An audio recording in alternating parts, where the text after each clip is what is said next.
Broadway, listen to the Broadway beat. Broadway makes you wanna move your feet.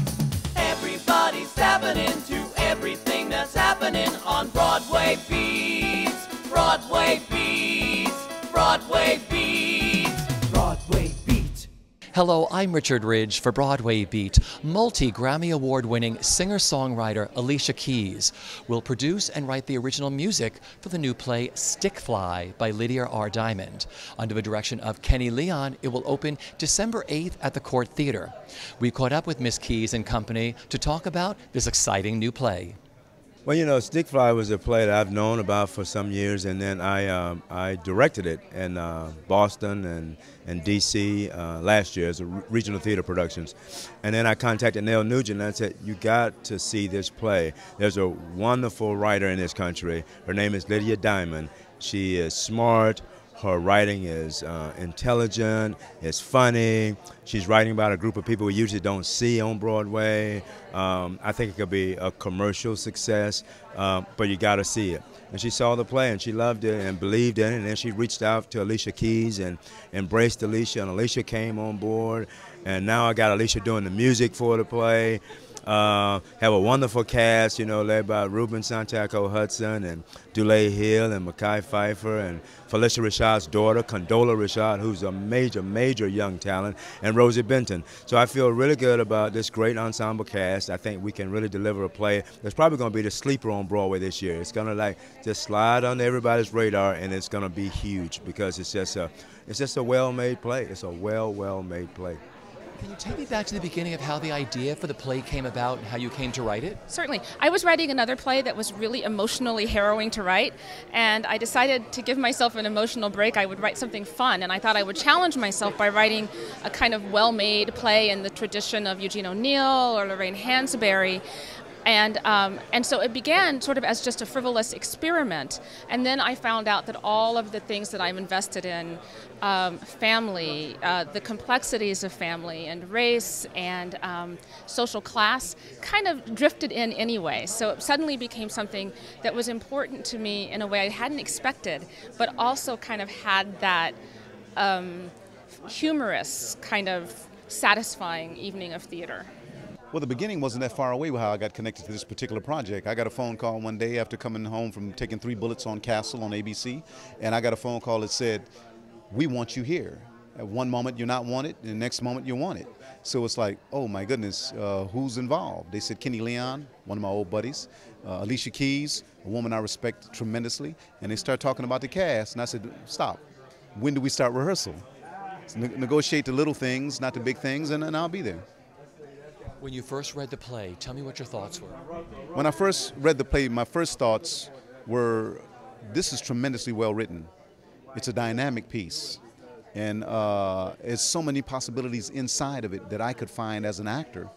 And I said it would be a pleasure to be a part of it, and I told the powers that be work it out. Talk about the role that you're going to play.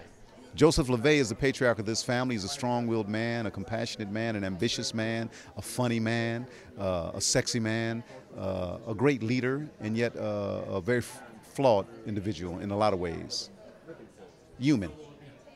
I play a character named Spoon, or Kent, who's the youngest child in the LeVay family, and I bring my fiance home to meet my family for the weekend, and things don't go exactly how I have it planned.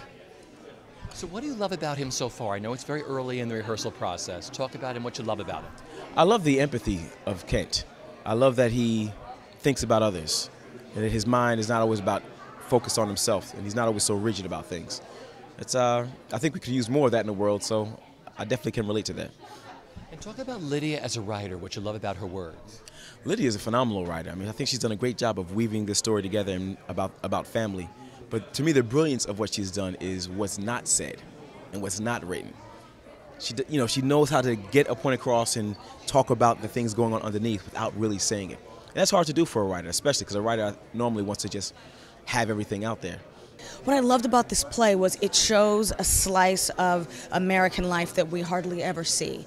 We see rich people all the time, but we don't necessarily see affluent African-American families, especially on stage. We have a couple films about it now. It's starting to come up. Jumping the Broom was one that just came out. It was kind of like a class structure.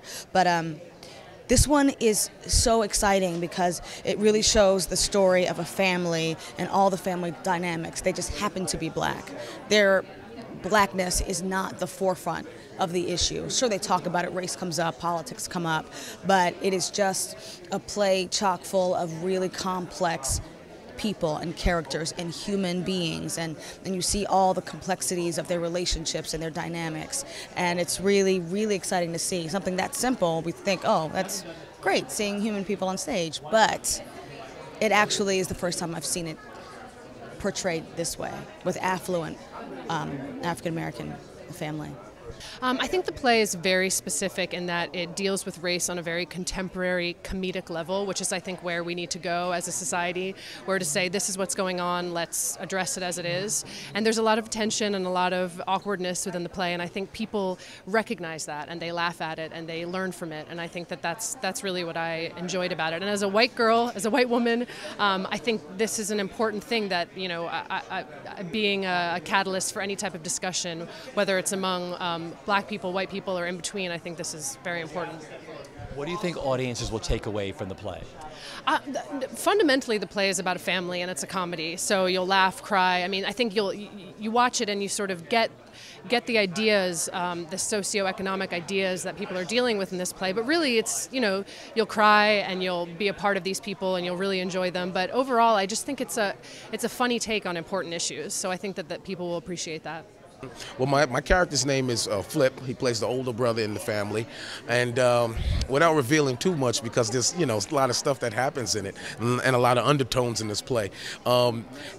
He's more like his dad. He emulates his dad a lot. You know, his dad, as you'll see, you know, is kind of a ladies' man and that kind of thing. He's very artistic and interesting, and which is sort of a juxtaposed to my younger brother, who's, I think, more like Mom and has her traits. And he's a good guy, he's a doctor, but there's things that get revealed, just like in any family, that come out that are very interesting and intriguing. I think that the audience will really grasp onto. I am playing Cheryl. Cheryl is the daughter of the maid for the LeVay family. And Cheryl, it's very interesting because Cheryl has basically grown up with a room in every house of the LeVays. And so it's this summer, her mother, Ellie, the maid, is not able to come, and so she has sent Cheryl in her stead. So it's very interesting to go from sitting at the table, possibly, to then serving the table. It's a very interesting journey. So she's bright, she's educated, she's well-intentioned, she's got a huge crush on the older brother. So it's a lot going on for Cheryl. Tell me what you love about the play, Lydia's words. Yeah.